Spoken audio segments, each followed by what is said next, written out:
can't shake hands, so yeah.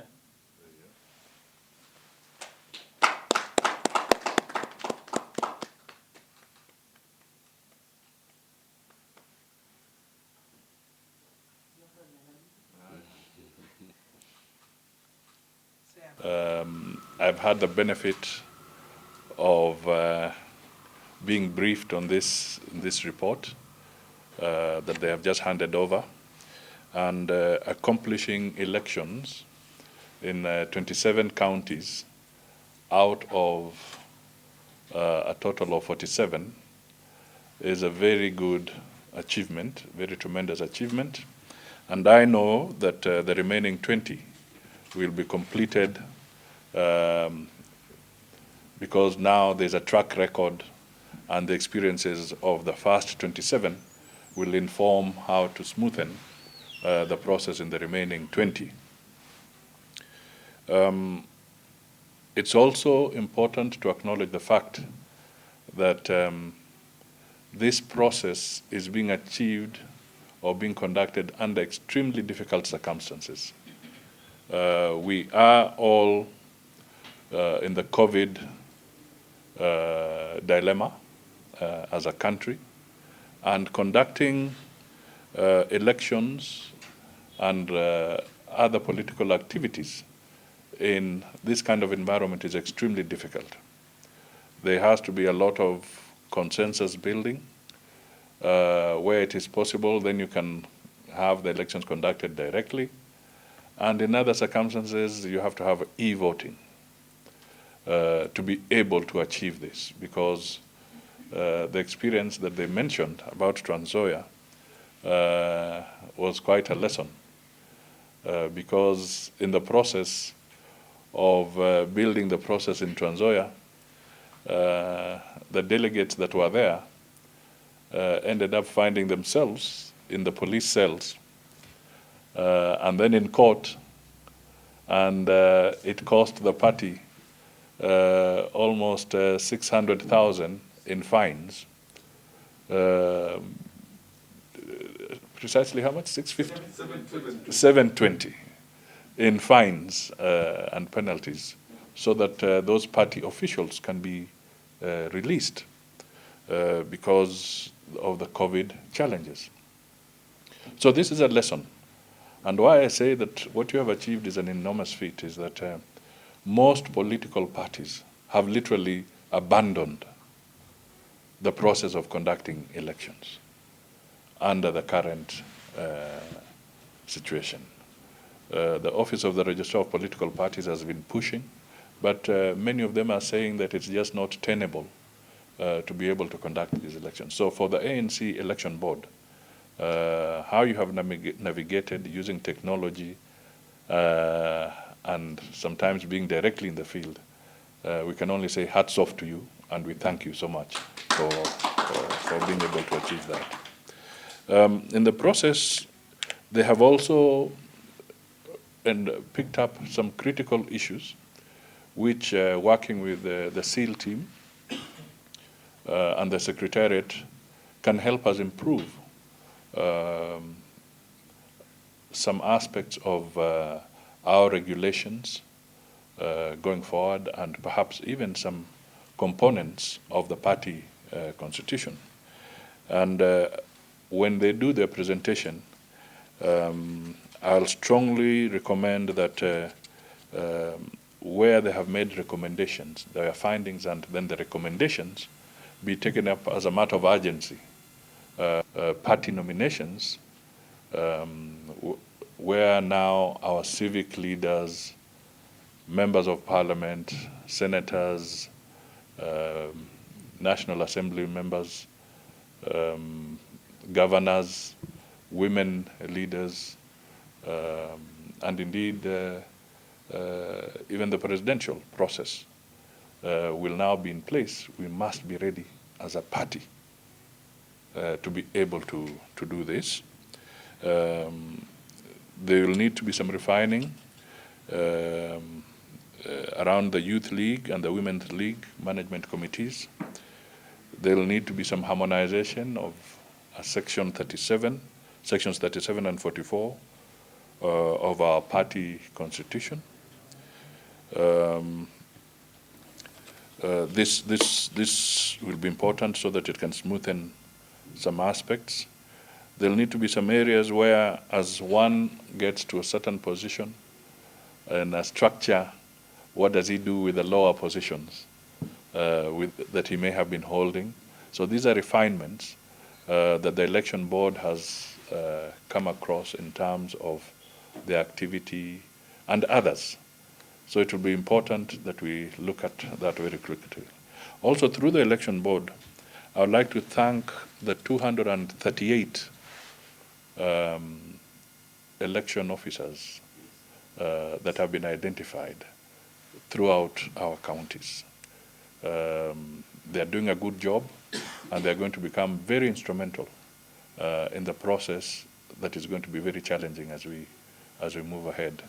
There'll be need for the relevant teams, the SEAL team, the Secretariat, the board, to harmonize the structures around the nomination fees for the various positions so that we don't have any conflicting messages going out as to what should be the fee for what position when it comes to nomination. I think these are very, very critical areas. Clarity will be so important so that we don't let down our teams. And I also want to take this opportunity to say that although we have not launched it, the team around our IT build-up and improvement, and I can see Nathaniel Kadima here and the Secretariat, they've also gone quite far in improving our online presence in terms of how people can hook up with the party, either in membership and other aspects of communication. I think as we harmonize, it's important that that information is also quickly placed and made available for our party officials and members to access within the least time possible. This is important. I will not today bore you with other things because I want this report presented to the team members here. They can look at it, raise questions as we prepare for the next phase of the 20. But what comes out clearly is that the challenges are not over. The challenges are not over. And the COVID situation keeps mutating. At one time, you might think it's gone down. The next time, it has risen again. And this is going to really alter a lot of your movements. What you had planned initially, you have to quickly alter midstream. And I would like to appeal to all ANC members across the country to bear in mind that these are extremely difficult times and extraordinary times. And they should render maximum cooperation to the election board and other party organs as they try to navigate through these times. You know, it is so easy when you're out there to say, ingefanya tu namna hii, ingefanya tu namna hii, making it look simple. But when you are looking at it, that you have to have presence in the 47 counties, have people organizing and doing certain delicate things, it's not easy at all. So we want to appeal for maximum cooperation from our members. The rest of it we shall speak later. We will have a better time to also evaluate the unfolding political scenarios. Yesterday, you noticed that we formalized the exit from NASA. It is now history, it's behind us. We now have to start thinking about new political formations, new partnerships, and we must be informed by the dynamics that are now prevailing in the country. As a party, we must quickly prepare, and this is something that should go as a message that should go to the particularly new branch officials who are being elected across the country, that they should familiarize themselves with the IEBC deadlines. They should make sure that they are hunting for potential candidates for us in those areas.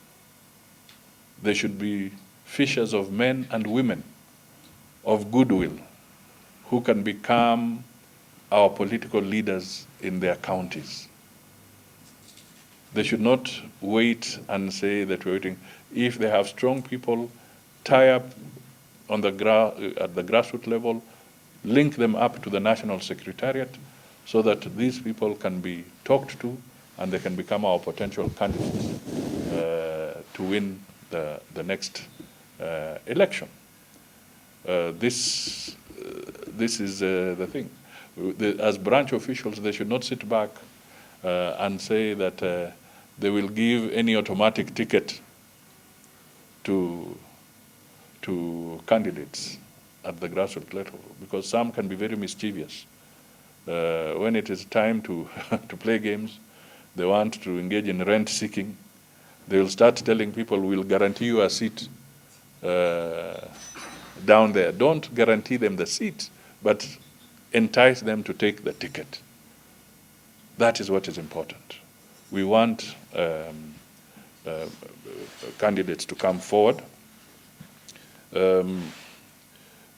When we are through with that, we shall be able now to take our place forcefully in this country. ANC is a party that stands for serious economic improvement in our country. The fight against corruption, the need to reduce the public debt burden on our members, the need to work on having new taxpayers being brought in rather than just adding taxes on those who are already heavily taxed. These are the things that we need to be speaking to out in the field. The need to improve agriculture, to have good governance, to make sure that enough resources are going to the social aspects of our society, health, education. These are issues that we need to look at. You can see how parents are crying at this moment in time on matters of school fees. You can see even how long it is taking for the Ministry of Education to release funds to the schools. This indicates that there's a cash flow problem in the country. And these are the issues that, in my view, if we can encourage our branch members to focus on, it will be okay. For us to win, they must participate. They must own the party. They must feel it in their veins. They should not let this be a burden of the national office alone. They should not make this look like it's the national secretariat that determines everything. No, let us work together. Let us pull together. So these are the messages that I think, and the more as you define what our branches can do, it will be important that those messages can come through. Encourage the young, encourage the women at the grassroots level to come forward to songe mbele. We can finish a lot of our opponents on the ground with strategy. And this is not about money. Ladies and gentlemen, this is not always about money. I can tell you for free that even when the NAC dream came up, that is when Kibaki Wamalwa Kijana and Gilu and others, it was not about money. It was the vision and then the momentum that the vision created. And they were able to sweep the board at that time. So it is not always about money. Tukiweka pesa mbele kila siku, then you shall never move. So let us help our people to understand that. So IBC deadlines, what we need to do, how we need to identify candidates. Let us familiarize on those lines. I think I will end there and hand over back to the chairman. I'm heading all the way to Manzoni, and I want to try and beat the Mulolongo traffic where the construction of the road is going on. That is why I have very limited time. But I want to reiterate my appreciation to the election board, to the entire party organs that have been helping us systematically through this, the legal team, the IDRC, the National Secretariat, and very soon, other than this, we shall also be pronouncing ourselves on the National Executive Board, where we want to have people to help us, young people to help us, both men and women, in easing the pressure.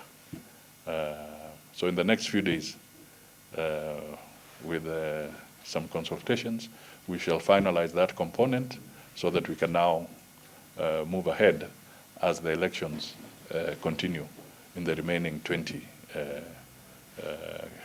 counties. I think that is all for now. Asanteni sana. God bless you all.